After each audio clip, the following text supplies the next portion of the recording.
Live on a First Friday Miracle edition of Cleveland Browns Daily, brought to you by Ballybet, coming soon to Ohio on 850 ESPN Cleveland. I am Merely Bo. He is the great Gibbe. Welcome back, buddy. Hey, thanks, my friend. It's good to see you as well. We survived Florida. We were both there. We different were. Parts. Weather cooperated almost entirely for me. A little bit less for you, but still decent. It was fine. We got. It was one of those that I knew the back end. It was going to be great for golf. Sure. Not so great for the pool. Right. So it was changing up a few things, balancing the time. Like Saturday, my father-in-law was like, "Why are you not golfing? It's like 83 and sunny." Yeah. I'm like, it's a pool day because I'm not sure the pool is going to be in effect for the rest of the time we're here. Yeah. It did get brisk. It got a little brisk. Highs in the mid to upper 60s by the time we left on Sunday. Did you have that? I did. It rebounded Monday. It was about 75. Okay. So it got a couple hours quick at the pool, but like you got in the pool, but then you had to get out of the pool, and the wind's going at about 40 miles an hour. Little chilly. Yeah. I was in the pool. Much like today, by the way, blustery. Correct. A little ball out there. Yeah. But I woke up Tuesday morning, and it was 48 degrees. And I was People don't understand. Like, people scoff and say – cold. They scoff and say 48, that's nothing. With the amount of humidity down there, my dad could vouch for this. The coldest that he's ever been was at a high school. Him and my mom were visiting me down there. Went to a high school football. It was a playoff game in November or late November, early December, and it was like in the mid to high 30s.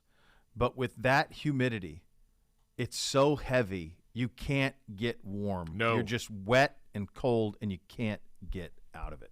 Yep. It's brutal. Yeah, it was not great. Now, I know by the end of the day, and they're back into the mid-80s, and everything's great, but we had a couple days, but at least it never really rained. It was supposed to rain a couple of the nights, and we got lucky. I know you got soaked one night, but it was north of us. So, and again, I'm in shorts. Like I really, 68 degrees. I'm still wearing shorts. The crazy thing, like I just want to. I'm going to go on record now. We complain about the weather here a lot.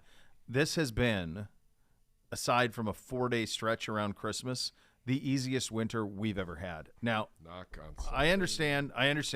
It's approaching 70 today. Yes. Outside. Now, I know it's blustery, but it's approaching 70. Yesterday afternoon was spectacular. I know it's going to cool down, but we don't get 70 in February. That's not in the brochure. No. At all. And I'm sure March will be tough. And I'm going to reserve my ability to complain about the rain. Like that, I still want to be able to complain about. But whatever comes in March from a cold weather standpoint, no beef with me, because January was really nice and pleasant, not brutal. And February's been a cakewalk. And really come March, even if you get a little snap, if you get a little string, it's 48 hours, it's 72 hours, and then it could be right back up into the 50s. March is my worst month because it is it's my birthday month, the spring break, all of that, but it is a constant tease because you see March and you think, well, we should be in spring, but you're not. You're really not. You're not here. Not for a while. It's really, you don't get consistent good, honestly, and probably till the back end of April is before you get consistent pretty good. But March. You could end up. I've had some quality St. Patty's days where I'm wearing shorts. Sometimes you got an 80-degree St. Patty's Day for sure, but you're also going to get a dump of snow. Correct. We're due one more big getting buried by the snow. Like normally February is the problem for me because the sun doesn't come out for 28 days. However, the sun has been out quite nicely. Matter of fact, I got home last night, and my buddy, one of my friends who's in the weather business, was like, "Little severe weather action coming your way on Thursday," and I'm like, "What?" Yeah. He's like, "Yeah, could be posting a tornado watch or two for you."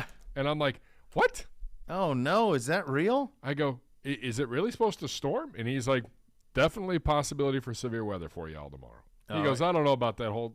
He was busting my chops on the whole twister thing, but he's like, definitely a good chance that we're going to have some severe weather. Wow, this is pretty crazy. So we're 70 today, 52 in rain basically all day tomorrow, and then 31 for the high Friday, and then it goes right back up, 43, 51, 46, and then you're in the 30s for a decent haul. And then all of a sudden, it's the last full week of February next week. Yeah.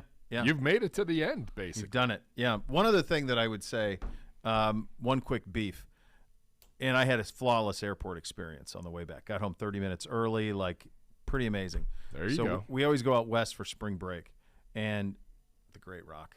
All luminaries. We're approaching the combine. It's all here. They've all been here since last week. Yeah, they're dialed in. So we always go out west for spring break, and right now the airlines are lawless in terms of what they're charging to fly. It's the most absurd. It doesn't even make sense what they're doing, but we're doing it, and I acknowledge these are first world problems. I would love a situation where the state of Ohio, or maybe just my individual school district, made spring break like, I don't know, April 18th. I saw you tweet about this. Get it out there. Today. Put it somewhere else. Give me second week of February then. I don't care. And some people come to me, like, it's got to at least be March 20th. Look, I don't. Why? Are you ever on December 5th going, wow, fall's great still? Even though even though winter doesn't officially start until December 22nd, 21st, December 5th is winter, man. So I don't care when it is. It doesn't matter when it is, but we got to get out of these. There's that 3-week stretch in March where you just get bombed from the airlines. They just gouge you to death, and there's no stopping them. What I booked last night to go out west defies all logic or good reason. It's nuts what it is. So let's get it sorted out. Get me another week. So you don't have spring break at Easter? No, I have it last week of March. Interesting. Yeah. So in Olmsted Falls, it's always around Easter. It's always it's actually, well, that's a win. It's usually the week, like Easter starts spring break week a lot of times. Okay, so the Monday coming out of Easter, like Dingus Day, you're living your best life somewhere. You're on vacation. Okay, so that would be a win then for the folks at Olmsted Falls, because they are going to get a much more reasonable rate than what you're going to get in from March. The second week of March to the end of March is just gouge city. This is where things need to change, because in March, no matter what, it's spring break for every college in America. Absolutely. So that's the first problem you've got. Yep. Just move everything to April for high schools and elementary. Let's move it back. K through 12, put it in April. These kids, my kids are not, I don't even think they're going to have a full week of school 1 week in February. They have a 4-day weekend this weekend. They had time off. Teacher workday? No, it's President's Day. I think it's Monday, isn't it? Yeah, they get Friday off. So they get Friday off for that too. So why? Friday, who knows? Soft. We're off on Monday, I think. Yeah, so they're off Friday and Monday. They were off last week for a day when we went to Florida. Then they were off at the beginning of the month. Was that MLK? MLK was January. So there was something at the beginning of the month there that was they a were teacher off of work. too. Yeah. Some nonsense. I don't know. They didn't have a full week. My nephews didn't have school. I think I talked to my mom last week, talked to my parents. I checked in before we left on a trip, and I heard stuff in the background. I go, someone over the house? She's like, yeah, we're watching the boys. I'm like, why? I said, is everything okay? The nephew's okay? And they're like, yeah, they have an off day. Teacher work day. I go, on a Wednesday? Yeah, random. So that was on a Wednesday? Yeah. What is that? Teacher work days are normally on a Friday or a Monday. Yeah. Now we're going to Wednesday. Wednesday. We're doing Wednesdays. Little first Friday for everybody, I guess. Oh. You're right, though. They should move. Just pick K it through 12 take should it move out to April. Just move it out into April. Because you're going going to get through it anyway. Well, you're going to have a holiday in January. Yeah. You've got a holiday in February. Yep. Just do it the first week in April, because then the rest of the way, you come back, you got 6 weeks. A lot of kids are done Memorial Day weekend. Yeah, and lock it up. That's it. But, I mean, it's what is going on right now in the airline industry is absolute criminal what's happening. We are lucky in the fact that where my in-laws live, we literally fly out of the same gate every time at Hopkins. Yeah. And we literally fly out of the same gate at RSW in Fort Myers. Yeah. It's the same, and there's one plane, and its sole job is 4 times a day. It comes back and forth. See, that's amazing. But that's, with the kids and that, you can't do it. I can't do it. Can't do that. Doesn't work. So thank God my kids are older, and we don't. Oh, by the way, we're gonna have 80 is on boys duty coming up. Oh, really? Yeah. Yep. Couple of weeks. I can't wait. Yep. Couple of weeks. It's happening. She will finally get to meet young Bootsy. Yeah, Bootsy better be ready. I'm sure he'll be ready. He doesn't know he's king of the castle. He doesn't know any other way. That's going to be fascinating. But it's going to get challenged. It's going to be amazing. He'll be a prince for her, I promise. So that's coming up in a couple of weeks. We did see this. A lot of rumors out there about Drew Petzing, rumored to be the leading candidate for the Cardinals' offensive coordinator position. We saw this yesterday. Jonathan Gannon and Petzing spent time together in Minnesota from 14 to 17. Did you see the Albert Breer tweet on the 5 Northeast Ohio dudes who are head coaches in the NFL? Yeah. There's not 5 of them? 5 out of the 32. That's crazy, man. Good high school coaching. No, starts we have there. the best of it. We really do. I mean, this part of the country has the best high school coaching. It's not just, and Chuck's as good as it gets, but it's not just the Chuck Kyles. There's a dozen of them, and you did the show on Saturdays all these years on 850, and you talked to them on those Saturday mornings. But the level of coaching that kids get up here in high school football is unbelievable, and it pays forward. Yeah, and not only that, but then a lot of them go to college programs where the coaches, Mount Union in the program that they run, John Carroll in the program that they run. Like, guys are ingrained there. You become part of the system, and they have become farm systems essentially for the National Football League. Yeah, yeah. I mean, it's amazing the amount of John Carroll Mount Union connections that are all over the NFL right now, and they take care of each other. I said that to the boys. I go, gosh, you guys want to work in the league, man? Go play football at one of those two if you can. Yeah. Mind your P's and Q's. Like, you get going. I saw a picture of the Mount Union staff that the Eagles coach was Sirianni, on. yeah. That Sirianni was on. Like, Matt Campbell was on that staff. Oh, yeah. Like, yeah. It's a who's who. You're going through. You're like, oh, he's a position coach. He's a defensive coordinator at Toledo now. He's this. He's a head coach in the NFL. Yeah, you wonder why they compete for championships every year. No, it's an absolute no-brainer that it happens. In terms of Drew's been in with us a couple of times. Great dude. Tight ends, now quarterbacks. If it happens, it's good.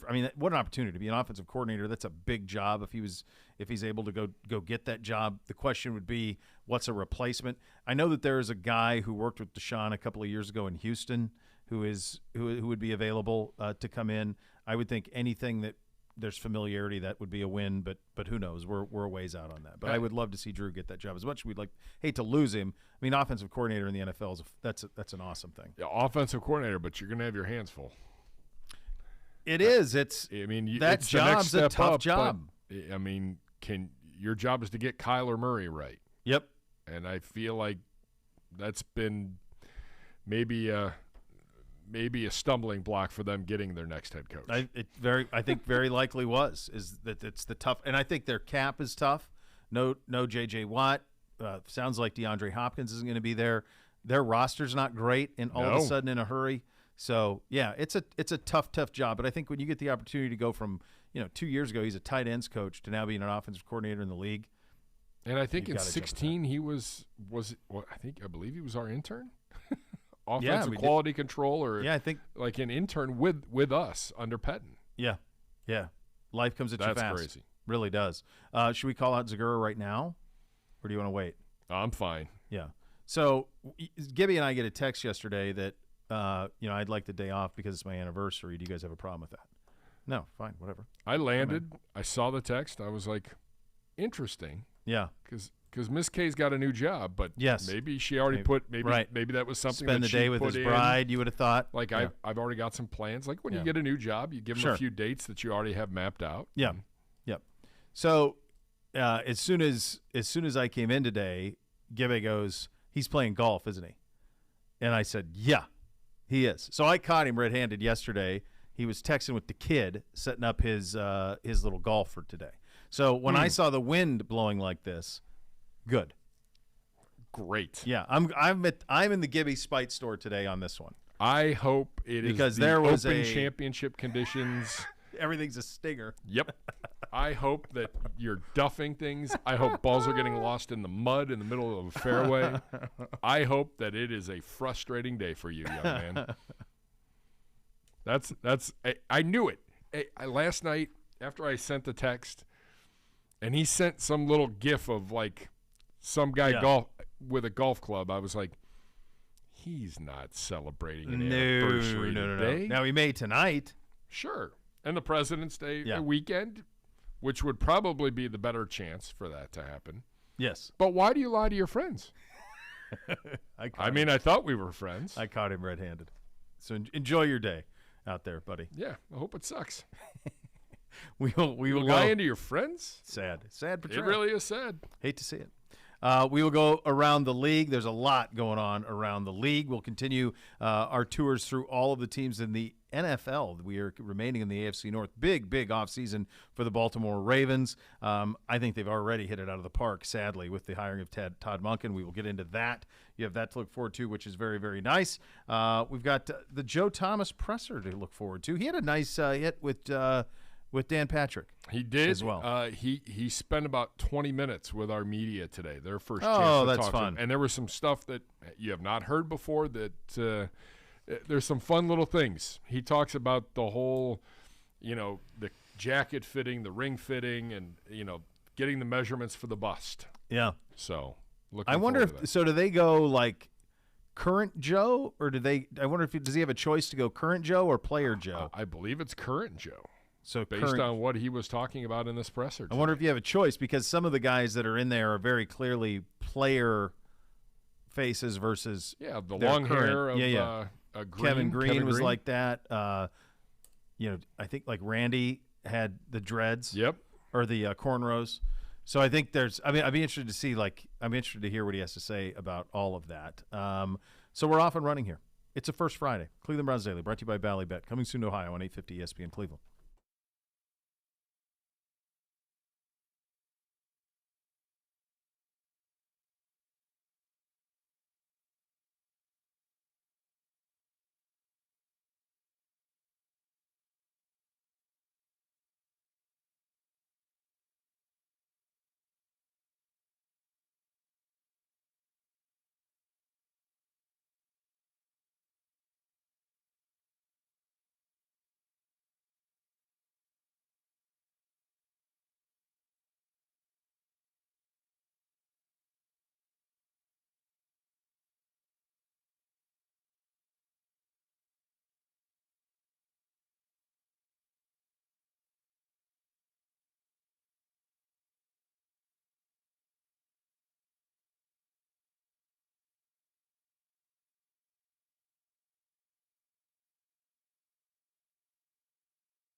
Last time with Renew Home Exteriors. Renew Home Exteriors knows your time is limited. You can't spend it all day being quoted on your project. That's why they offer the best price up front. No hidden costs, just a fair and final price to make your home remodeling project easy. Upgrade the look of your home. Create a high return on investment. New siding from Renew Home Exteriors, ranging in every architectural style and over 50 colors. Family-owned, Northeast Ohio bred, your home for superior products and superior service. Visit RenewEstimate.com for more. As we go around the league, Raiders head coach Josh McDaniels and general manager Dave Ziegler released a statement yesterday in response to Derek Carr's release, saying, "We have a lot of respect for Derek Carr and what he has meant to the Raiders organization over the last 9 years. Derek has done great things in this league, and we're thankful to have been able to work with him this past year. He's a true professional. We appreciate his hard work and striving to produce results, blah, blah, blah, blah, blah. We wish him the best." No, you don't. He said, "Thanks, but no thanks. I'll take my $40 million, and I'll go whoever I want to, and they won't have to get anything." I would assume that he's fast-tracked for one of the NFC South teams, whether it's Carolina, New Orleans, or Tampa Bay. Would make the most sense. I would think so, but I don't know.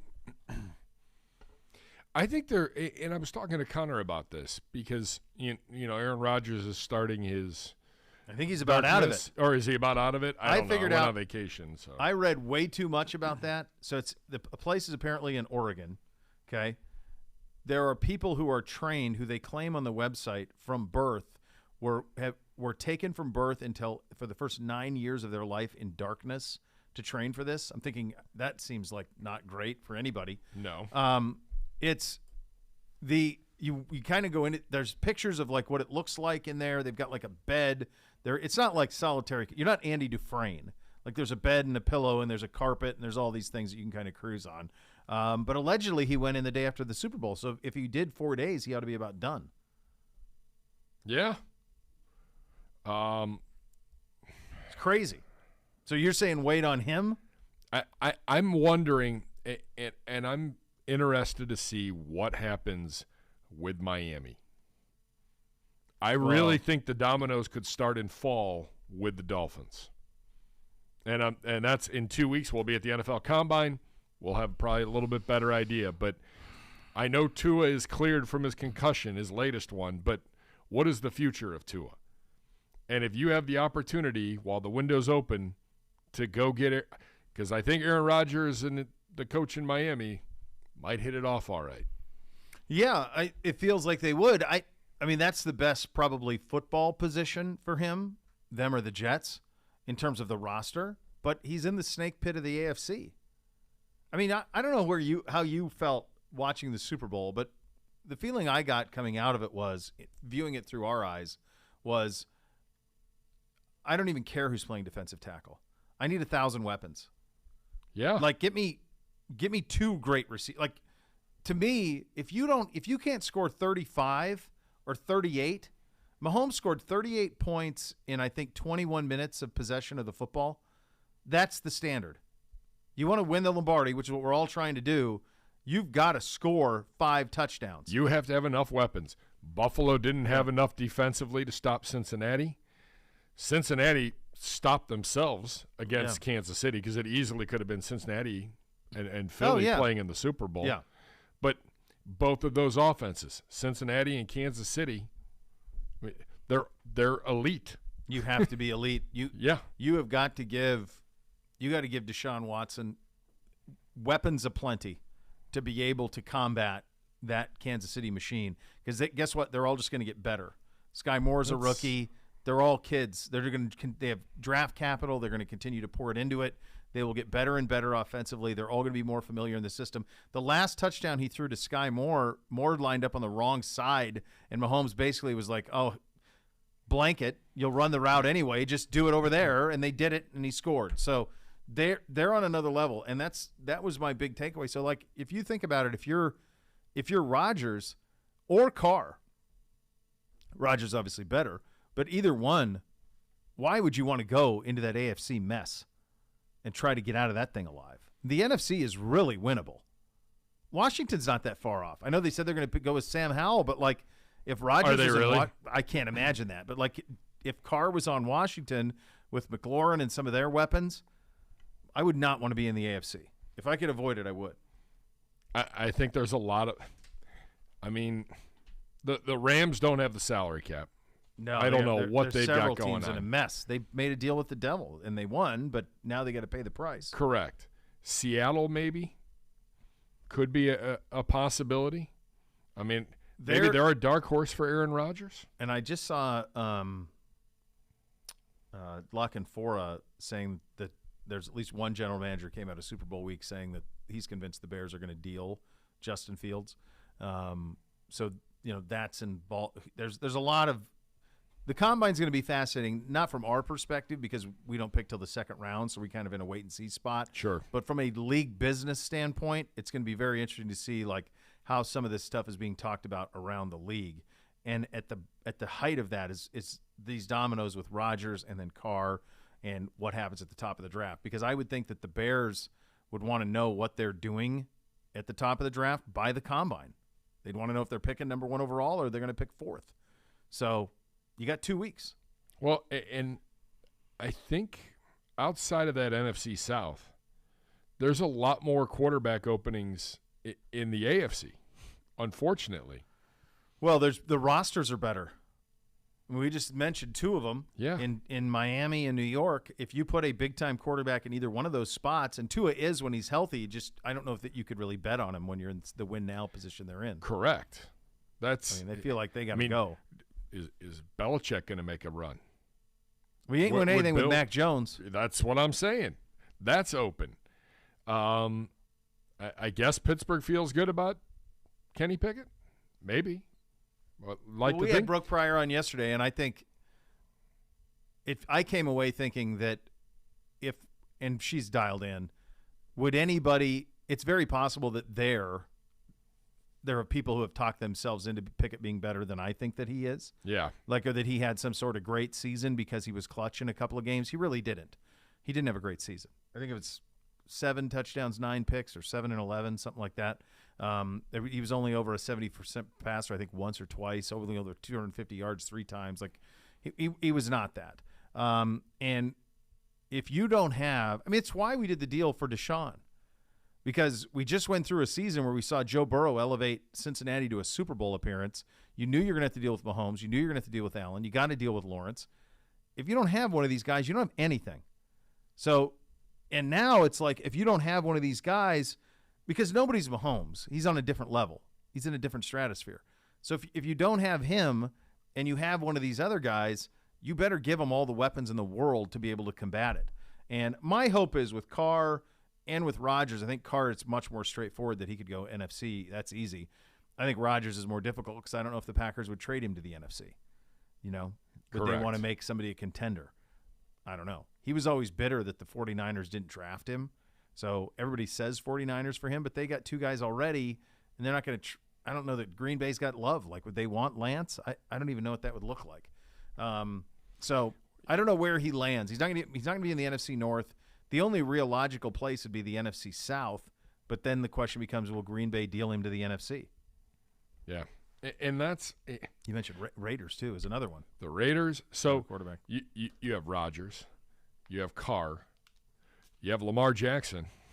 Although, and we'll get to this in a second. So I think from a Baltimore perspective, there will be better news on. I think you ought to feel better about things based on some of the reporting in the last day. So you've got those 3. You have the Tua situation in Miami. Yeah. I mean, some of these other teams, I don't know. What happens with Daniel Jones in New York? Does New York love him if they can go get Carr? Or don't you think you have an entirely different view of things if you're in the NFC? Like, if you're the Lions right now, every window's and open Rodgers in is the about NFC. ready to leave. If you're the Lions, do you wake up whenever Rodgers finds a new home saying, we're the second best team in the NFC, third best team in the NFC behind the 49ers and the Eagles? They might be. They've got some talent. They got an argument for it, and they're going to buoy that talent with 2 first-round picks. So, I don't know. I hope these guys go to the NFC. Carr, to me, feels like NFC South, whether it's Saints, Carolina. Playing in a dome because the cold weather, he's not been a great cold weather quarterback. All of them are at least temperate. I mean, Carolina, New Orleans, and then Tampa. Tampa would be the biggest long shot to me just because I don't know they got to kind of tear down that roster first. But New Orleans feels like they'd be ready to go. By the way, Frank Reich's putting together a nice little staff in Carolina. He is. Yeah. Yeah, he definitely Pretty is. impressive. But again, like, if you're Carolina, the window's now. It's because right now. everybody in that division is garbage. Yeah, and they've tried and missed on quarterback however many times. Yeah. So, and I think if you're the Raiders, I mean, I'm sure that like if you can get Rodgers, you do. Otherwise, you're going to try and draft Stroud or one of these rookies. And you got to, if you're McDaniels, you want to build it your way in your vision. Today, this actually happened. Calvin Ridley did apply for reinstatement. Adam Schefter with that this morning. Remember, he was out for betting on his own team while he was out. Yes, Was I that the believe deal? so. Yeah. On one of the betting sites. It's a no-no year in the down. league. Very big no-no in the league. Dolphins officially introduced Vic Fangio. He is their new defensive coordinator. That was awkward with him helping Philly, but then it was Albright was trying to spin on it. Saturday or Sunday? Saturday. He'd been on the payroll for like a week. Yeah, and then Albright was trying to clear it up, like he was actually trying to help with the offensive side to talk tendencies of what the Chiefs do defensively. I don't know. It was all pretty strange, but he ends up in Miami as the defensive coordinator there. Both the Panthers and the Colts discussed prominent offensive coaching roles for Dan Orlovsky, but he decided to stay with the network. I think that's a pretty smart move out of Dan Orlovsky. He makes nice money. That. He makes nice money. He's got stability. He's from Connecticut. You have every platform.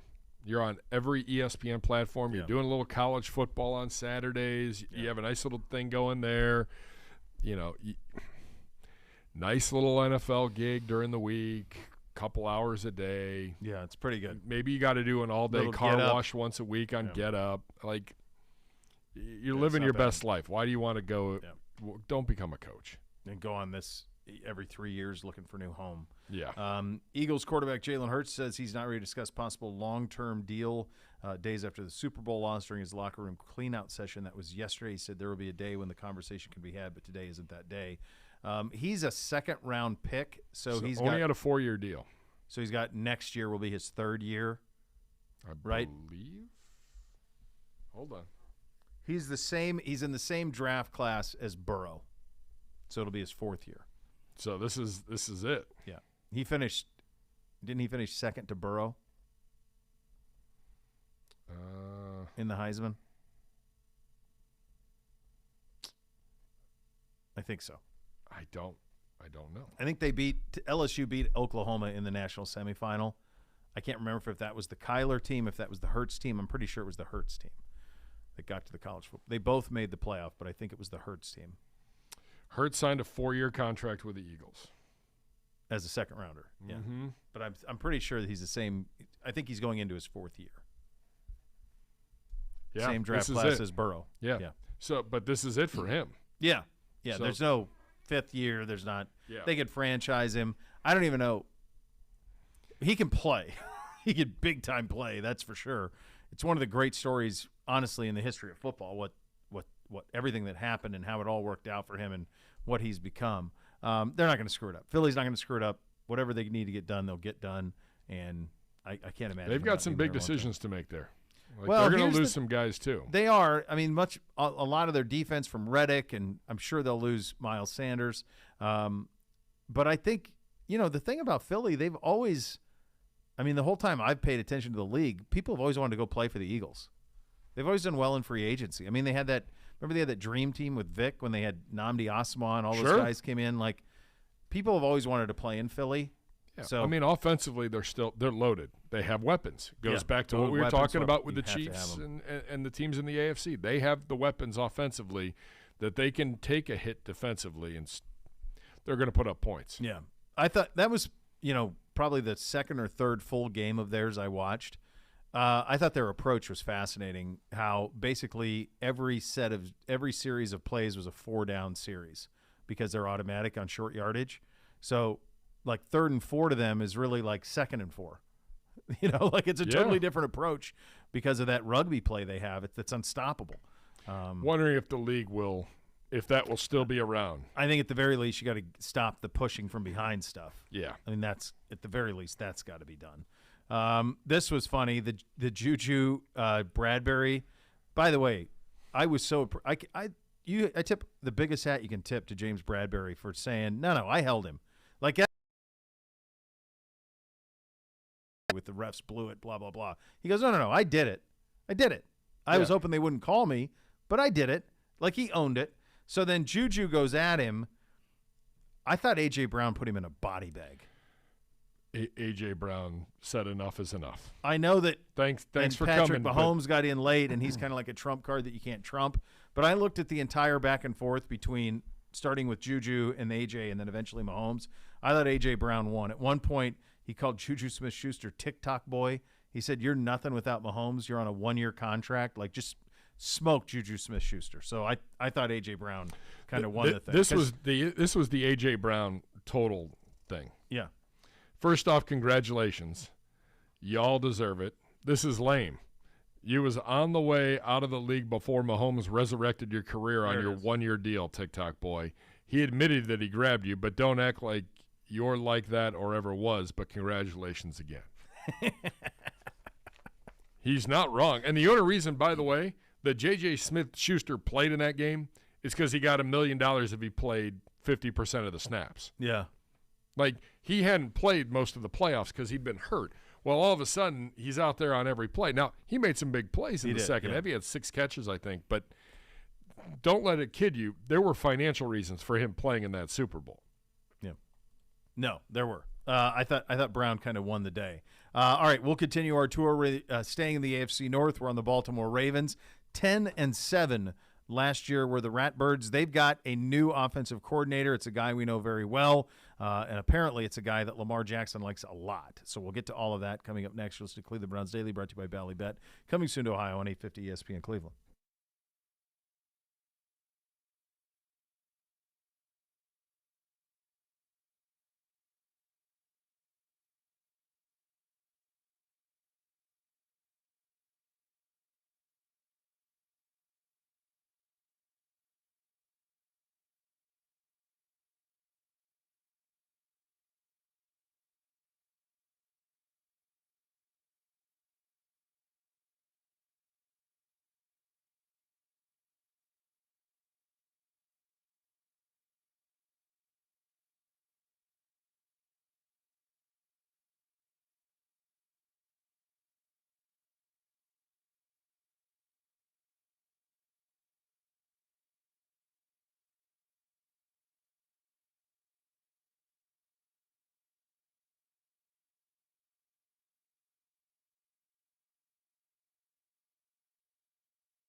Sure, and your Cleveland Browns will be your favorite four-legged companion. Barking Backers, presented by Milkbone, the Browns' newest club for pet parents worldwide.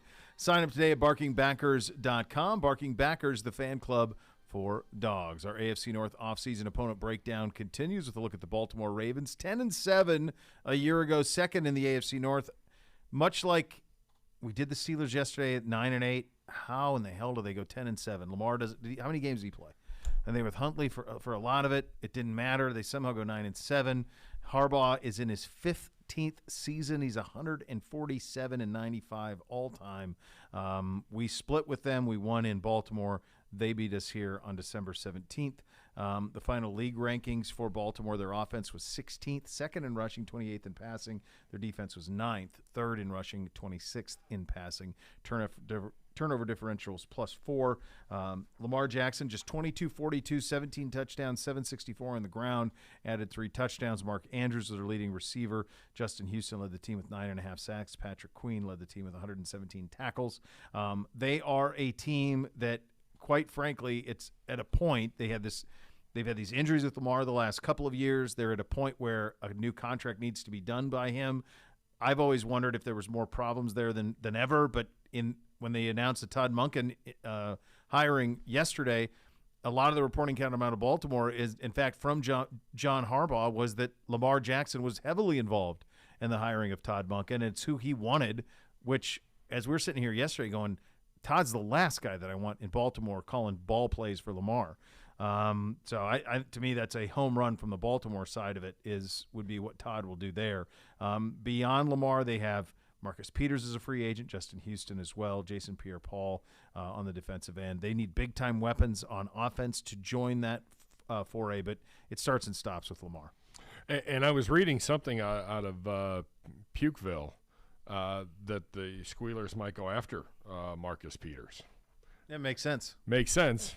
Would not like that at all. 12 games for Lamar Jackson. Yeah. Missed the entire month of December for the second consecutive season. Yeah. Your best ability is your availability. And he continues to not be available at the most important time of the season. Is that contract driven? Maybe. But wouldn't you think that you'd want to put your best tape out when it matters the most? And yes. If this is just him battling injuries, I got to think real hard, if I'm the Baltimore Ravens, how much money I want to pay this guy. I know he's legit. I know he's a former MVP, but he's not on the field when you need him the most. Well, that's been their beef with him, right? Is its availability, and where is it? From their standpoint, they're kind of at a bit of a crossroads. And the crazy thing, and what I'm jealous about, is they win despite being in a crossroads. Like, they still win. They still are a playoff team. They still win 10 games. It's a system. It is. And them in Pittsburgh, it's a shame. But the two most stable organizations in the AFC, or two of the three or four most, are in our division. And the one roster in the AFC that feels like, if it can stay together, can go toe-to-toe with Kansas City, is in our division, in Cincinnati. Yeah. So it's brutal. We were talking yesterday. I see no scenario where we are not picked fourth in the AFC North to start next year. You have to earn the opportunity to be ranked higher. Yeah, it's going to go where it is. Cincinnati, and then Pittsburgh could have a great – Pittsburgh has 3 picks in the top 50 in the draft. So it'll be Cincinnati, Baltimore, Pittsburgh, depending on the Lamar situation, and then I think us at 4. This Baltimore roster is really good. They draft well. They do all of the things that you would want. It's just, for them, how do they approach the Lamar Jackson offseason? Do they franchise him? Do they try to get a long-term deal? The reporting that we had seen in terms of where they were was they started out $113 million, then went up to $130, and he wanted to be $230.5. He wanted to be more than Deshaun. Correct. So when you're $100 million apart, that's a long ways. The other fascinating thing to me, and maybe Todd Monken will change this. I'm sure that's why he's being brought in, to change this. The fact that the wide receivers on this football team, who are pretty talented, there's some really, really talented ball players, just can't get the football. I mean, Mark Andrews had 73 catches. Demarcus Robinson second with 48. Duvernay, 37. Rashad Bateman had 15 catches in only 7 games. Yeah, didn't I play. mean, Deshaun Jackson played 7 games. They had 9 catches. Like, you trotted him out. You trotted out Sammy Watkins. You have great running backs. You have a really, really good tight end. It's I don't know. To me, it's mind-blowing that they have not been able to figure out, with all the offensive minds that have been in that program, and there have been some good ones that have been OCs, that they cannot get the wide receivers going on this football team. Tried Hollywood Brown, then I'm trading him away. I also think it's a place where, I mean, Hollywood Brown, I mean, he was tight with Lamar. I mean, he's an Oklahoma guy with Mark Andrews. Like, it just comes to reality. Like, I'm not going to get the ball. Like, I want to go. I want to go the ball thrown my way, and right now that just hasn't been the case for them. They are sturdy though. I mean, holy cow! You start looking at that defense. The defense, they had a Roquan Smith this year. Patrick Queen bounced back after a bit of a slow start to the year. Their defensive line is so formidable. Their secondary is great. You mentioned Peters as a free agent, but beyond that, they've obviously Marcus Williams is there, Marlon Humphrey's there. The secondary is strong. They draft well. They're so stable at head coach. They're so stable in the front office. It's just going to come down to Lamar. That really is it. The Roquan Smith deal. Yeah. I mean, they're not afraid to go pull the trigger. No. They went and got him. Now they've given him a max deal. Yeah. I mean, in 9 games, he was a complete game wrecker. And with this football team, like they are so good defensively. Yep. And lest we forget the special teams portion of this program. Yeah. They always crush that. I mean, they've got the best kicker maybe of all time. Yeah. So they from an intangible standpoint, they have everything that you need. I think the most fascinating thing around them will be Todd and what type of offense. This will be the first time that Lamar has played in this type of offense. I think what you probably hope if you're John Harbaugh is you say to Todd Monken, hey, can you install what Philly just did with Jalen Hurts? Can we run that here? Because Lamar's a more talented version of Jalen Hurts. Can we just do that? And Todd's probably going, yeah, I can do that. I mean, we ran variations of that when I was at Georgia, and we did not have somebody who could run it the way Lamar does. So I had a kid that was a no-name, and I made him a superstar. Yeah, like it's – and you remember Nathan and I talked about this yesterday. Todd is brilliant. And we had some fantastic conversations in here. We did. And I think he proved how brilliant he was at the University of Georgia. And what he was able to do with those offenses. And I think that you will see, unfortunately for us, I think you will see a Baltimore team next year, provided they get it all in order with Lamar, and they need to add weapons, obviously. But I think that this will be the best position Lamar Jackson's been in to succeed since he won the MVP. I really do. If he can stay healthy and stay on the field. And not just him staying healthy, but the rest of this team. They've been snake bitten the last couple of years. They're probably, honestly, like 2 years ago, like, similar to us, like just devastating injuries that they've had. But they win despite it all, and 10-7 a year ago. Biggest takeaway from our 2 games against the Ravens for me is, much like Pittsburgh, they are better than the sum of their parts. They punch above their weight. Baltimore does. There's belief, there's culture, there's all of those things. We mentioned this yesterday with Pittsburgh, and we were talking about Pickens, and like, we obviously could have picked Pickens, but I don't know that he would have thrived here the way that he thrived in Pittsburgh because of kind of the guardrails that are there in Pittsburgh based on organization winning success and Mike Tomlin. Been there a long time, and you don't cross him. And a similar thing, kind of, it's a different tone, but with Harbaugh in Baltimore. Like you said, they draft well. Their free agent signings are always good players looking to do big things and ready to take that next big step. They get the guys at the right time. They know how to develop guys internally. You know, rarely do you hear of issues during the season within the outside of Lamar. Have you heard anything about the Ravens off the football field? No, almost never. Yeah, they're buttoned up. They know what they're doing. They know how to win. It's all about the culture. It goes back to the Tomlin thing. I mean, that Steeler team was dead and buried at 2-8. No, No, Nope. actually, not quite. Nope, they'll be fine. Yeah. Z and I had a couple of questions.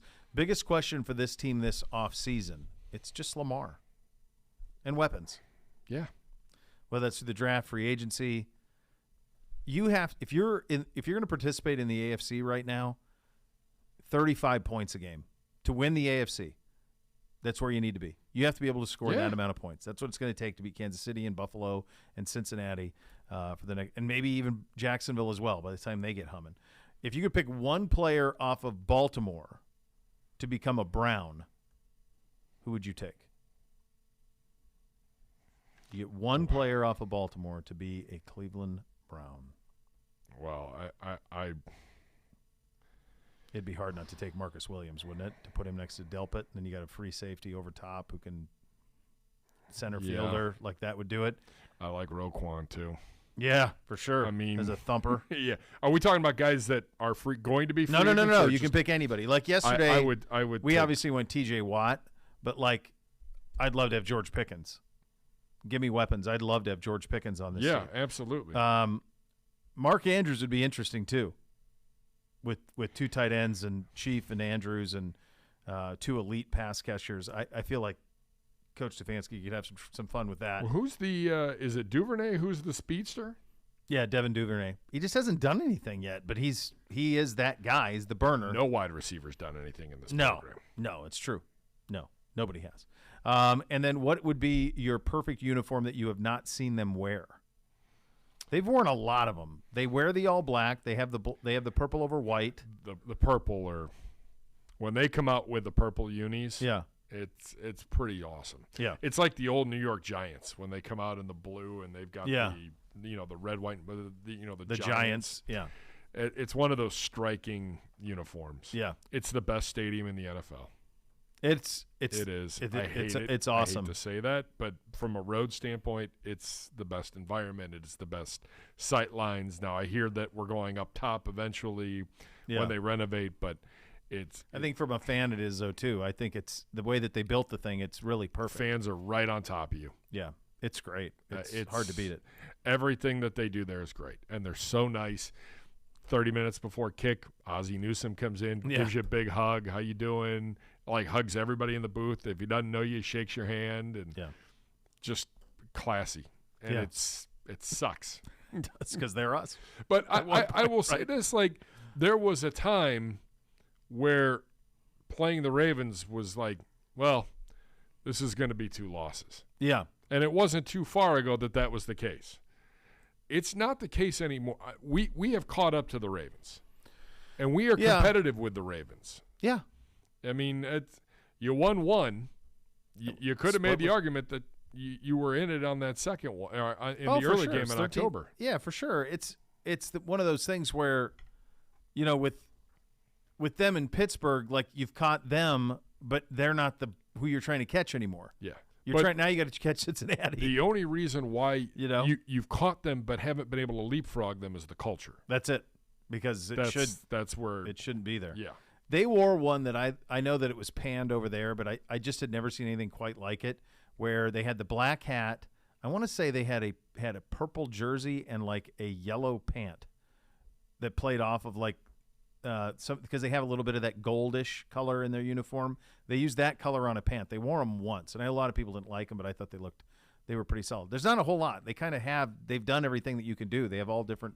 They've gone all white. They've gone white over purple, purple over white, black over black. They've done it. And like, their in-game stuff. It's awesome. They always bring back the alums, just like the Squealers. Yeah. They bring them back, and like, inevitably it's when we're playing them. Oh, yeah. The reunion of the Super Bowl team, and Ray's doing the Dirty Bird as he comes out, and his whole dance and routine, and you're just like, well, this is already uphill. Yeah. We haven't kicked off yet. Feels like you're down a touchdown before you even get the ball, before the ball's kicked. But if Lamar doesn't come, if Lamar leaves, if things go south and there's no repairing this and he's out, where does he end up 8 months from now? I don't even know where how you'd put a value on him. Well, he can't. While we think he can throw the football. I mean, to me, to me, he's a Miami kid. You know, does he end up down with the Dolphins? But again, I think of him in Atlanta. I think that makes a lot of sense. You know, go to the NFC South. Tepper, the owner of the Carolina Panthers, has tried forever to get a quarterback. I think he would pay the biggest price to get one. Absolutely. So, you know, maybe that would be something that there would be an interest. But that's their whole operation is that. That's all that matters for them is Lamar, get the coordinator locked in, and what does that look like? That's the whole operation. Second hour up next. Audible on a couple things. You're going to hear from Joe Thomas next. Okay, great. We will talk Ravens bottom of the hour with Cadre Ishmael. Okay, great. So Cadre will join us at the bottom of next hour. Final hour on a First Friday up next. You're listening to Cleveland Browns Daily, brought to you by Bally Bet, coming soon to Ohio on 850 ESPN Cleveland.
of injury lawyers dedicated to every client every day. Call 1-800-ELK-OHIO. Elk and Elk's proud partner of your Cleveland Browns. Today, the Hoff, our guy, 2023 Pro Football Hall of Fame inductee, Joe Thomas, had his press conference with the local media. A lot of good stuff here, guys. Let's have a listen.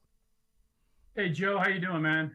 Good. How are you? Good. I'd like to be the 10,363rd person to congratulate you. Thank you, man. I'm sure it was an emotional moment and week. You guys are down. Are you still kind of flying high from everything? I am. I'm definitely worn out from a busy weekend. We brought all 4 of our kids out there, and we really wanted to make them a part of it because we felt like obviously they were a big part of the whole journey and the process to the Hall of Fame, and we wanted to make sure we were making those memories alongside them. But I will say that partying till well after midnight, which is already much later than I'm usually awake, and then having the kids wake you up asking for the screen time passcode on their iPad at like 6 a.m.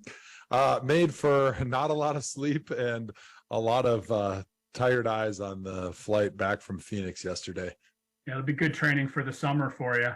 Hey, were you aware of it when we saw you a couple weeks ago? And are you also worried that Andy's keeping other secrets from you? I guess I try not to worry about things that are out of my control, but certainly Annie has proven to be a great secret holder. I want to say the day I learned about it, the day that the knock came was January 27th, I think. Yep. So yeah, it was a couple weeks ago. I can't remember when we met last, but yeah, it was really hard to kind of hold that secret in amongst all the people that I love and respect that were wishing me luck and asking me, had I heard anything yet or what I thought. And especially as it got closer and people were like, come on, you're probably in, right? And it was like, well, I feel like I have a pretty good case. And, there was even a couple times, I don't even remember exactly what it was, but it was kind of like, well, if I get in, this is what we're going to do on Friday, like trying to set up just media and things on Friday morning. And they were joking like, well, what happens if you don't get in? You don't want to set all this stuff up if you don't get in. And I'm like, guys, I've known for a couple weeks. This is not exactly a secret anymore. Hey, Joe, first off, congratulations. Well-deserved. Kind of off of that,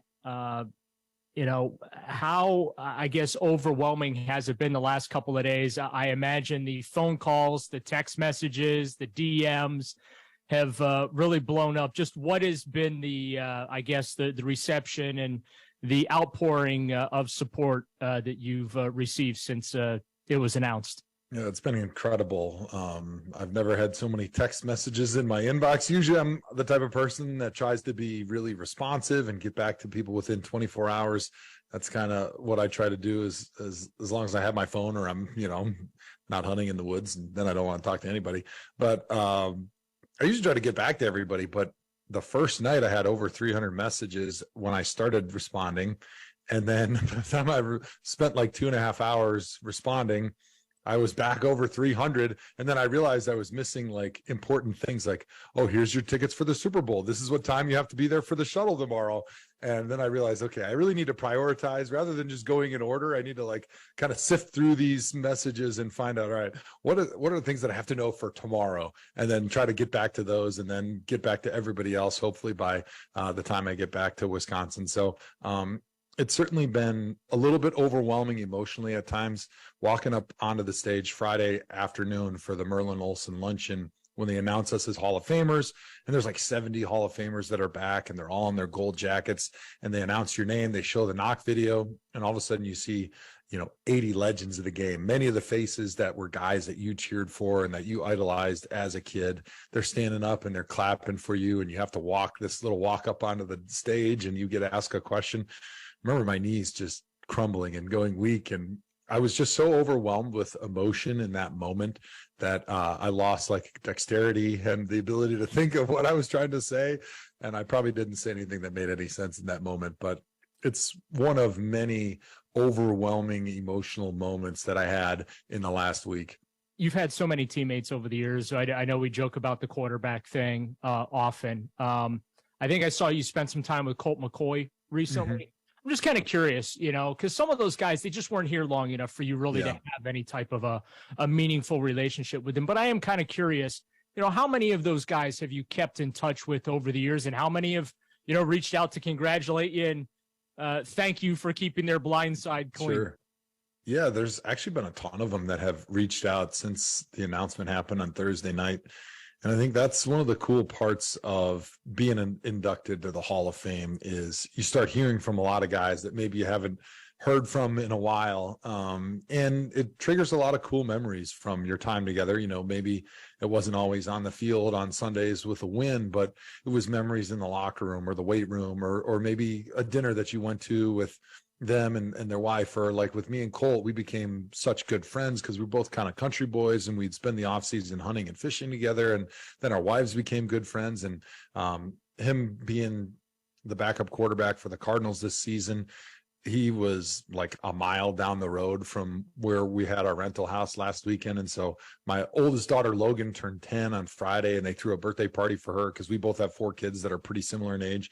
So it was great having the opportunity to share my Hall of Fame moment with not only my kids and my wife and my family, but a lot of people that were there in Arizona that I played with, but also people that were just watching back home and being able to make those connections and have them reach out and kind of talk to them and just catch up with a lot of those guys and remember some of the more positive memories that we had together as teammates. Hey, Joe, congratulations again. Of all those messages, hundreds and hundreds, is there anything that surprised you? Anybody who reached out that, off the top of your head was surprising to you or a little more memorable for any reason? I would say that, I haven't talked to Peyton Manning in a few years, probably since I retired or maybe shortly after. And he sent the congratulations message, and, we kind of went back and forth a little bit, which was kind of cool. Just because I think I told the poop story a bunch of times in the last couple of weeks before I got inducted. That was kind of funny when he reached out, because then I thought of the story again. Yeah. Hey, and I know you've talked for years about Walter Jones, how much you admired his game, how much you'd studied him. Looking back at it, though, the way your careers lined up, you would have only played in one game in the NFL together, your rookie season. Seattle came to Cleveland. Did you actually have interaction and talk to Walter Jones before, or was the knock kind of really the most you guys had spent together? Yeah, the knock was really the most we've ever spent together. I remember him being on the field when Seattle came to Cleveland, and actually, I think the equipment managers, Brad Mellon, he had spent a bunch of time in Seattle, so he knew Big Walt. And I think he knew that I had like a man crush on him, and the way he played, he was kind of my idol. And I remember when I got to the stadium before we played the Seahawks as a rookie, they had printed out a picture of Walter Jones and they put it in my locker. And I can't remember if he wrote something on it pretending to be like Walter or if it was just a picture. But I never really had a chance to get to meet him other than just saying hi briefly on the field until he came to the house. And then pretty soon my 4-year-old daughter's like reading him bedtime stories and wanting to give him some of her stuffed animals. Hey, how you doing, Joe? I was wondering, what are your goals now? You said when you were drafted here, start Pro Bowl, and now you have the Hall of Fame. So what are your goals now? I would say first and foremost, I want to be a great father, a great husband, and a great friend to all the people in my life. That's first and foremost. And then I think after that, just trying to find purpose in life, trying to be a servant for others, the people in my life that had a big impact on me, being where I am right now as a Hall of Fame inductee. And then trying to find a way to have some successes, some wins in life in the business world. And more importantly, though, more than anything, just be present with my family and my friends as much as possible. It's one of those things that you have to put to the side a lot when you are focused on being a player, to be the best version of yourself for your teammates. And then you just want to flip those priorities and make sure you can be around as much as you can. And I told somebody this offseason, a fellow NFL player, we were hanging out and we were talking about just being a father and retiring and things like that. And I said, I think I've thought about it a lot because sometimes I'm a deep thinker and sometimes too much, but I feel like I said the scoreboard in fatherhood is a 1-to-1 ratio of time spent with your kids. Like there's no curve.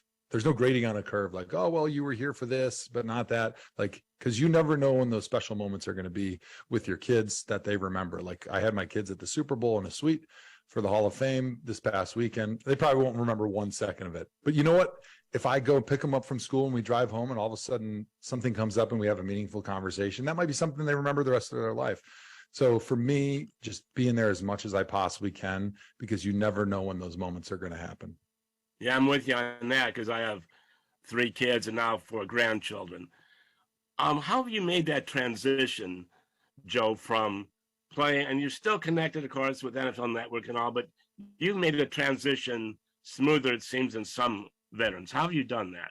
I think what I did when I was playing was try to really watch my teammates and my friends that went through this process when they were a little bit older than me and they decided to retire and they stepped away, and trying to learn from their experience, you know, and then talk to them and figure out what were the challenges, what were the things that were easy, and if there was any strategies that helped them kind of deal with that transition. Because I don't care who you are, I don't care how much success or not success you had in the NFL. When you're done playing, you lose your identity as a football player, and you're doing it for a lot of people in their late 20s or early 30s, and you're not a football player anymore. Most people don't lose that identity of who they were as a working person until they're 60s and 70-year-old, and everybody else in their peer group is doing that at that time. But I think one thing that I have learned just watching people is you got to find a purpose. You got to find a passion outside of, just friends and family. Because if you think that you're just going to not do things and that's going to give you happiness, like, oh, I'm going to just not work out and not go to meetings and not go to practice. And if that's going to make you happy, maybe for a few months, but like leisure time and not working hard, like that only gives you a little bit of satisfaction. And then eventually you have to find purpose and direction and something that gets you out of bed every day. Hey, Joe, besides the Walter Jones knock, like what were some of the most memorable encounters you had being in that Hall of Fame circle for the first time? I think meeting a lot of the other offensive tackles that were in the Hall of Fame. I've known Anthony Munoz for a while, but just seeing him again, I'd never met Orlando Pace. He was a guy who was one of my heroes growing up. So seeing him at the Super Bowl was awesome. Got to take a picture with him and just chat a little bit. And it's one of those things that's really cool is once you become a Hall of Famer, even though I don't have the gold jacket yet, all those guys knew that I was becoming part of that family. And all of a sudden, like for them, they kind of see you a little bit more as a peer and they want to accept you in and they want to find out more about your life and who you are and what makes you tick. So that was really, really awesome having that opportunity to just spend time with the greats that came before you. And then did you do the bust? I know you sat for the jacket and the ring and stuff. So like, Yep. What was that whole experience like? Did it make it feel, I guess, more real that you were going through that process? It certainly did make it feel real. And I think the bust measurements was probably the moment of the measurement, what they call it, sizing Saturday, that made it the most real because you sit with the sculptor who's a world famous sculptor who does a lot of the busts and he's been doing them for a while, and he's measuring every little nose hair that you got and the giant ears I got. And he's like, oh man, don't think we've had a measurement that size before. But he's taking pictures, and then you get a chance to look at some of the work that he's done. And as kind of like a little bit of a history nerd, he's the first master sculptor that I ever met. And so I was really interested if he'd studied the works of like Da Vinci and all the great sculptors from Europe. And like, I just was like picking his brain about, hey, have you ever been to Florence? Have you been to Rome? Like, what's the most amazing sculpture that you've ever seen? And like, how do they give you perspective on like your own work? And he probably thought I was a pretty big nerd for asking all these questions, but I was really fascinated. And the process is they take your measurements, they take your pictures of your face, and then in April, they'll have like a clay mold somewhat carved out. And then you fly to his studio in Utah and you sit there for, 4 or 5 hours. And then he kind of finishes the details and make sure that you're happy with what he's done. And then they take that, and I think they move that into bronze somehow. Yeah, Joe, just wondering, have you decided yet who will present you on your induction day? And if so, would you be willing to share that with us? Yeah. One of the misses from this past weekend is I really wanted to spend some time talking to the other Hall of Famers and ask them about who did you decide to be your presenter and why? And I forgot because I got a little bit sidetracked. I was sort of in awe of a lot of these guys. And so I haven't made a decision, and I haven't really even spent enough time thinking about it to have narrowed it down. So that's definitely on my to-do list. Do you have a lot of really great candidates? I'm guessing that you have mulled over a number of people who could do that for you.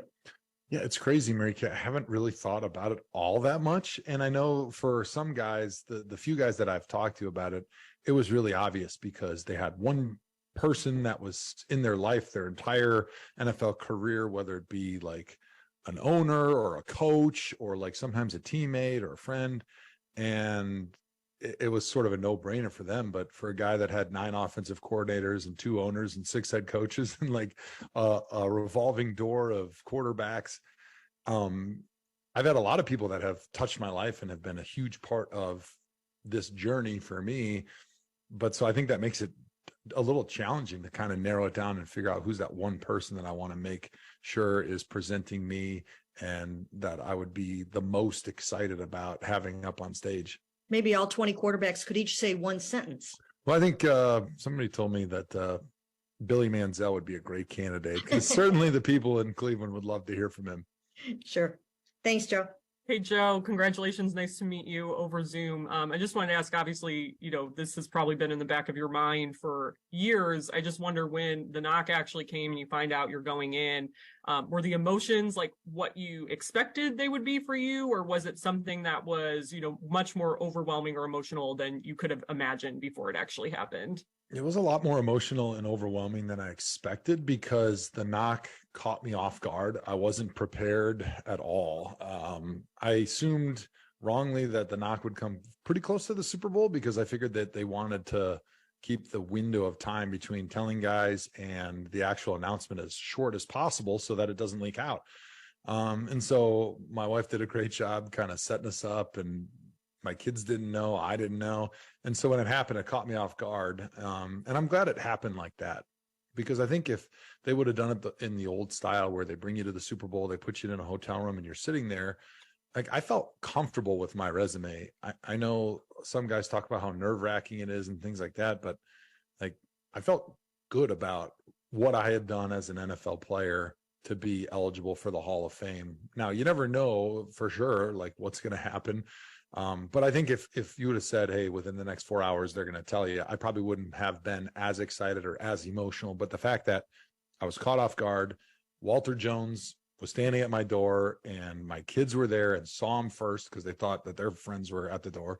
And then they come running back into the kitchen where my wife and I were standing. And my son tells me, Daddy, we made it. And instantly it just knocked me off my feet emotionally to know that like my wildest dreams of playing football and getting into the NFL were never this great. And the fact that my idol told my son, who told me the great news, just made it even better than I could have ever scripted.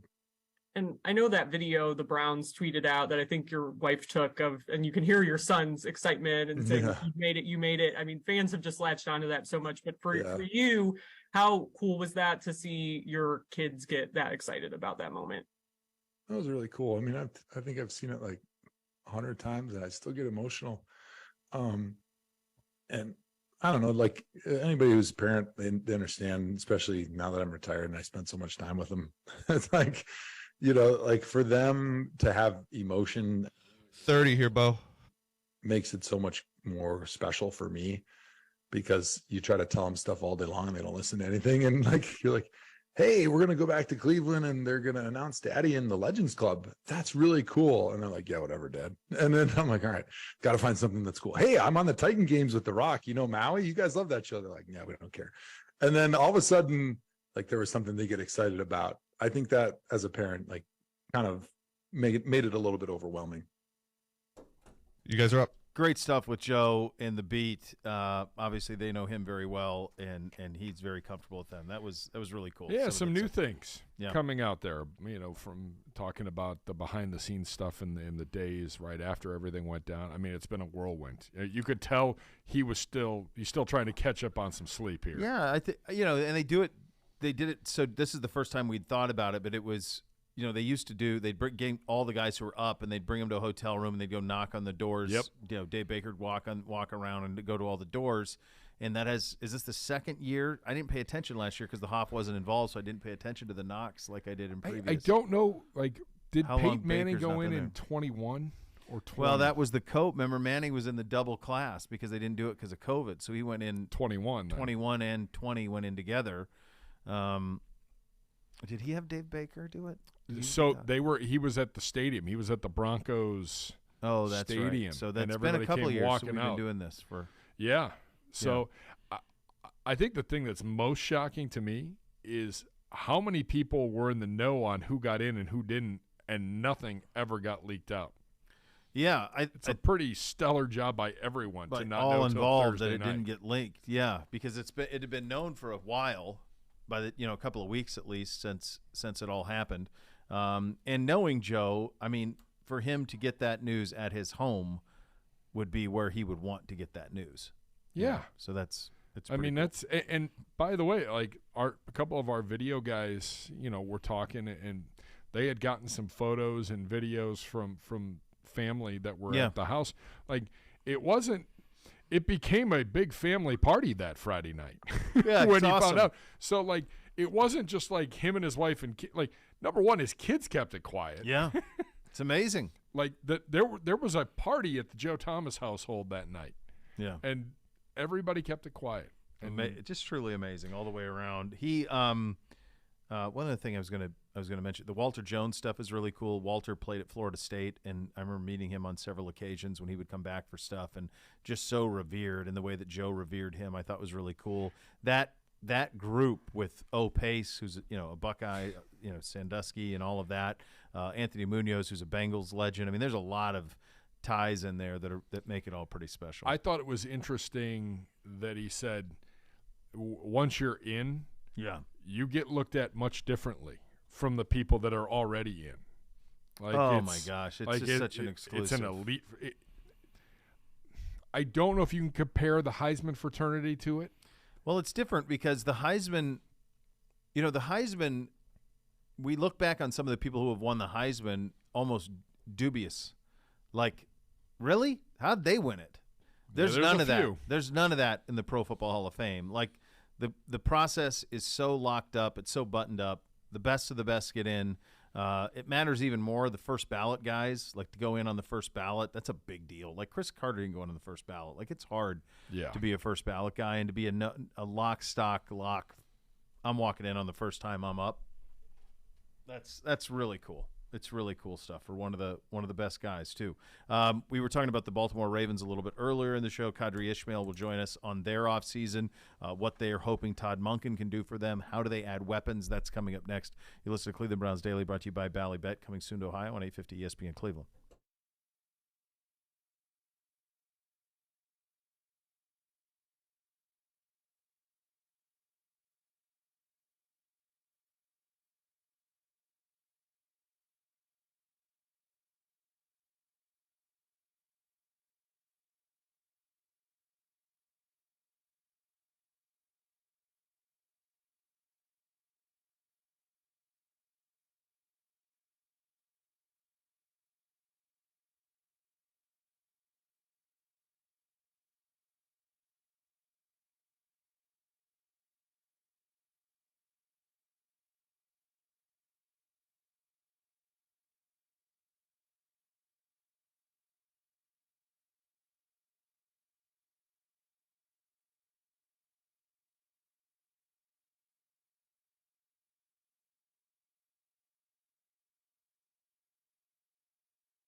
Most passionate fan bases in the NFL. Join the Browns season ticket member waitlist today for the best chance of securing tickets for all home games and future seasons.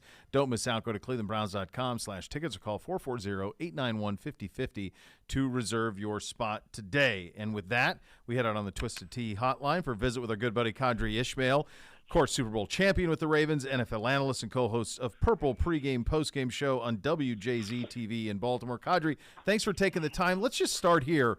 As you were watching the Super Bowl and you saw the way that those two teams went about their business, as you look at that through Ravens-colored glasses, what jumped out in your mind in terms of keeping pace or trying to topple Kansas City? So I think the first thing that came to my mind was the fact that the offense under Nick Sirianni and obviously Strickland, who no longer is there, but the offense was one where, man, if Lamar could do that, holy mother of pearl, we got ourselves a chance to go to Super Bowl. Yeah. And I think also from a Patrick Mahomes / Kansas City Chiefs aspect of things, it was more along the lines of, wow, look at the creativity of getting everyone involved, and it makes it hard for the defense to defend against you. Yeah, and it's quarterbacking, it's weapons, it's scheme, it's all of it. You got to score. You better have a team that can score 35, right? I mean, that feels like where we're headed, especially in the AFC, which is such a snake pit because it's not just them. It's Cincinnati, it's Buffalo. Who knows what happens in Miami? The Chargers are coming. The AFC, I don't know that it's ever been more difficult from an offensive standpoint just to keep pace. We feel it over here. Like I used to, we got to go get some defensive linemen. The heck with that. We got to get weapons for Deshaun Watson. That's where we're at. I think if you look at the landscape of the league, it's been trending this way for such a long time, where it's so quarterback friendly, and I think that's where a guy like a Tom Brady, who his movement brilliance is spot on, but you recognize this is a collision sport, and that's where for him he's like, yeah, it's favored in my favor to not have to worry about those violent collisions. Therefore, I'm going to keep on playing. I think from a coordinator standpoint, from a receiver standpoint, I'm not worried about being rerouted. The whole idea of being tough going over the middle, that's I don't even know what that is now. I mean, you could do whatever you want to do, going across the middle, going across, it's playing to the outside, slot receivers are seemingly more coveted than outside receivers, where it used to be the other way around, and on and on and on. So yes, you're right. To keep pace, you certainly need the quarterback, but you also need the scheme to complement the quarterback and the pieces, not necessarily superstar pieces, although it helps, but those complementary pieces, when their names are called, they're able to produce. So when you guys announced over there the Todd Monken hire, I just went, oh no, not Todd. I mean, we had him here. We had him here. I saw what he did with Georgia the last few years. Cadre, he's brilliant, man. He is. Everything that you want out of Lamar, I think he'll provide that. How's it being received over there? What do you know of Todd? How does the fit with the pieces? What else needs to be added to this? Yeah, I think from the Monken aspect of things, the variety, the way in which, you look at his professional resume and obviously his collegiate resume, it's proven. There is a swagger to the way he sees his offense and sees how it's run. That's what, for example, made Andy Reid. It's his ability to, get the most out of his players and then maximize his superstars, whether it be Mahomes or Alex Smith or Donovan McNabb. He's going to get the most out of his players. I think that's what I see with Monken. And I think also when you look at the pieces, well, here comes Eric DaCosta. He's fresh off of coming back from the principal's office, which is down in Florida. Steve Bisciotti, listen, I'm going to make sure all y'all come into my house, and we going to all chop this thing up and look and see what's moving forward in the proper way. And all the hard questions are going to be asked, and y'all better have answers. So Eric DaCosta, I'm sure, went down there, figured out what he needed to do and what he's given permission to spend, one, on elephant in the room, Lamar Jackson, and then number two, who are the potential either A, free agents, and or what are the collegiate players that they can potentially look at to put into play so Monken can have some chess pieces to operate with. You mentioned the elephant in the room. It's fourth question before we got to the Lamar question. Sometimes there's this perception, sometimes that we have, but we're 30,000 feet, right? We don't know what it's like boots on the ground. You're boots on the ground. What is the relationship between Lamar, between him and Harbaugh, him and DaCosta, him and ownership? How does he view the organization? Where are they? Well, the boots on the ground, and then there is the boots at the table. So the boots on the ground, we can definitely say that, everything is all well and good and kumbaya. But the boots at the table, that's the business side of things. And the business side of things, from Lamar Jackson's aspect of it all, it's outside the box thinking. He marches to the beat of his own drum. He doesn't have a representative. His mother and him and the help of the Players Association, they're keeping everything close to the vest.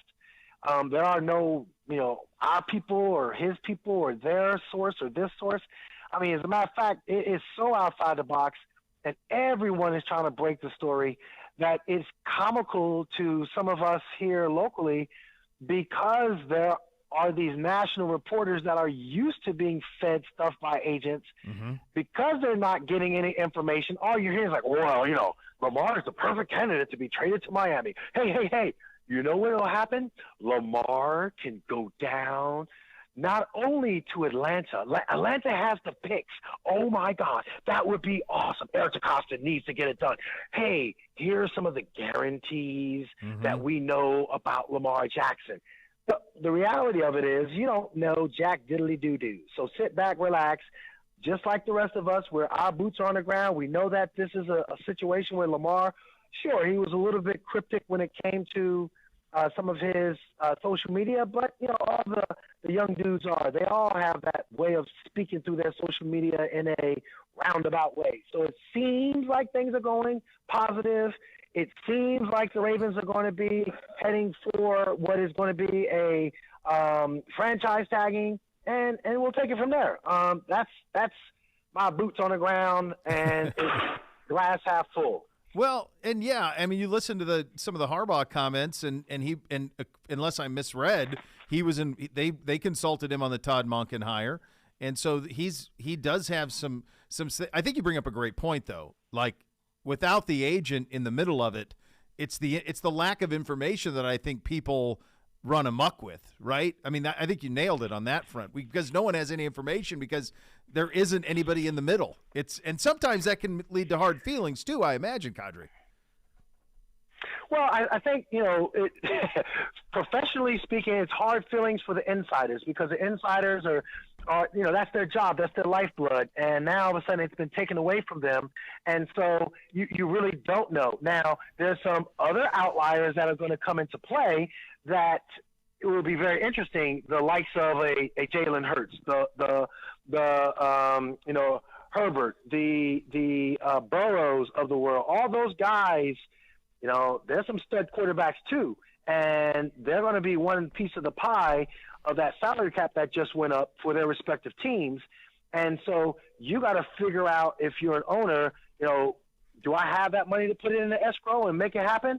And then how is my team going to look?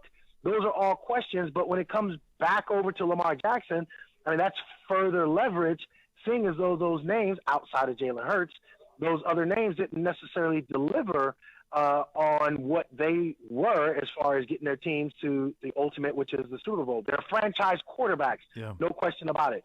Joe Burrow, certainly he, came up short. Jalen has come up short, but we know for a certainty that the Eagles are through Jalen Hurts, the Bengals are through Joe Burrow, and yeah, they got agents and representatives, so we're going to hear some of the things coming out of those camps. But Lamar Jackson, it's a void, and I think people are trying to fill that void with whatever they can. The rest of the roster, Marcus Peters, a free agent. How much will they What chance do you have of him coming back? They did the Roquan Smith deal already, and then got him paid. Defensively, where are the question marks as they head into this offseason? Yeah, the big thing again, obviously, is a salary cap, especially when it comes to franchise tag, and you need that 45+ million available. They have 20 some odd million available. So basically, what we're looking at is, are you going to, for example, Calais Campbell? I think his cap is somewhere around $9 million. Are you going to extend him and kind of lessen that blow for this year? What does it look like for some other guys that can possibly restructure their deals to help the Marcus Peters of the world? And Marcus Peters got to play ball too. He's got to want to come back, and those are some hard questions to be answered. But I think you're right. I think Marcus Peters would he fits. He's a Raven. He plays like a Raven. He's got that mindset. But then at the same time, there are some hard decisions that are going to have to be made. Yeah, it's a big offseason, and everybody in the AFC is in the same spot because we're looking up at that team in Kansas City and saying, how do we keep pace? How do we track them down? Great stuff as always, Cadre. Thanks for your time so much today. Thank you, guys. Appreciate you having me on. All right, that's Cadre Ishmael, one of the best, Super Bowl champion with the Ravens, of course, and a co-host on the Purple pregame and postgame show on WJZ-TV in Baltimore. Much more to get to. Actually, we do have much more to get to. We do. We actually do. You're listening to Cleveland Browns Daily, brought to you by Bally Bet, coming soon to Ohio on 850 ESPN Cleveland.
Back into Cleveland Browns Daily, brought to you by Bally Bet, coming soon to Ohio on 850 ESPN Cleveland. I didn't ask you, what did you think of the Super Bowl? The whole performance, the commercials, the halftime, the game, all of it. Halftime, I was not. Not your type of music? Didn't do, she's talented. I get it. Yeah. And take nothing away. It's just not. We're getting old is the problem today. I thought about this us. after the We're fact. the issue. Like, last year's Super Bowl halftime, how do you top it? Last year was Snoop, Dre, Eminem. Yeah. Like, Rihanna's great.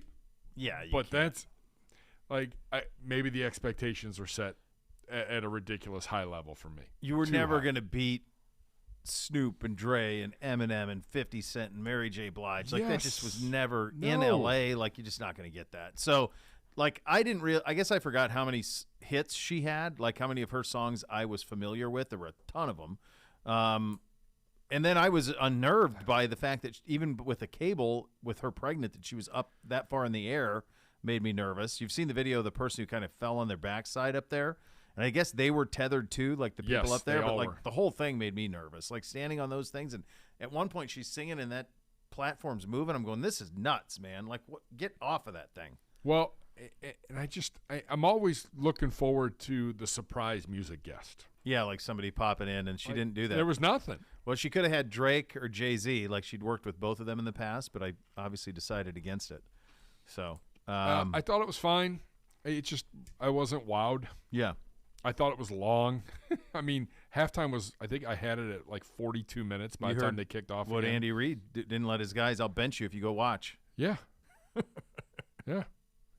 They're having their parade in Kansas City right now. There are some well-lubed up people. You're going to get lubed for that. Yep.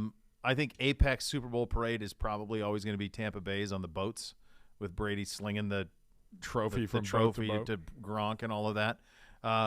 If we did it, would we follow the parade route of the Cavs, or would you see, it'd be in the winter, so you couldn't necessarily have water involved. I was going to say water would be pretty cool, where you could take it like along the lake or down the river, but I don't think so. I think it's going to have to be on foot. I'll tell you what, cold. East 9th, that is a wind tunnel. It sure is. I'm not sure that's ideal. Maybe just pause it. Maybe if we ever win it, maybe just do it like St. Patty's Day and tie it into that. Perfect. So it's all at once. Get yourself another couple of weeks to sort it out. Yeah. At least something that gives you a chance where maybe it's 40 degrees. Yeah, I mean, like today would have been amazing. It's windy, breezy, but this week has been very good. But typically, right now we're 20 degrees and it's snowing. Sun and hasn't windy been out for 3 weeks. Right. Yeah. So I don't know. It looks like they're having a heck of a time. I thought the commercials, there were a couple good ones. Yeah, I didn't think there were any duds. I think a lot of them were strong. They leaned on nostalgia. Yeah. Here's how you know you're old. When all of the commercials are geared towards you because we have the money, and so they're all trying to pull at our heartstrings. Sure. Absolutely. So, yeah. They had the dog one that I sobbed over, the one of the dog food one that I'm crying over because we got Buddy Garrity running amok at the homestead. So, like that one was, but I thought by and large they were all pretty good. I think the most amazing thing was if you go back, I think it was a year ago, it was the Crypto Bowl. Yeah. Every commercial was crypto. Yep. There wasn't a commercial crypto. Not one. And there also wasn't a Clydesdale. So I think that's the first time in forever that there wasn't a that goes back to the 80s where the Clydesdales were involved with Budweiser. Mm-hmm. But I wasn't even sure if there was a Budweiser ad. I believe there was Mick Light. There was Mick Ultra and there was Bud Light, but I don't know if Bud Light was the Caddyshack. Or no, Michelob Ultra was the Caddyshack. Yeah, Mick Ultra. Yeah. That's all Budweiser, but I don't know. I don't know that there was a Budweiser, a Bud Heavy ad. No, I don't know either. Yeah. I don't know. There was not a Bud Heavy. There might have been a Bud Light, but there was not a Budweiser. Yeah. No. And that's the frogs and all that. That's all Budweiser. Look, the game was great. Game was amazing. I think going back, I saw a tweet from Kincaid, radio personality, national radio personality, and he said it best. He's like, stop talking about the call at the end of the game that determined it. He said, if Philly just does what they did in the first half and continues to run the ball and continues to do what they were doing in the first half offensively, they would have won the game. They got away from what they Kansas City was great. They 30, Mahomes was 30 boys. unbelievable. He had one And as good as incomplete Mahomes pass. was, that defense in the second half They got was stops. ridiculous. Yeah, they did. It was good. All right. Enjoy your first Friday, kids. Maybe Nathan will be back tomorrow after Maybe. he gets done golfing. See if he can golf.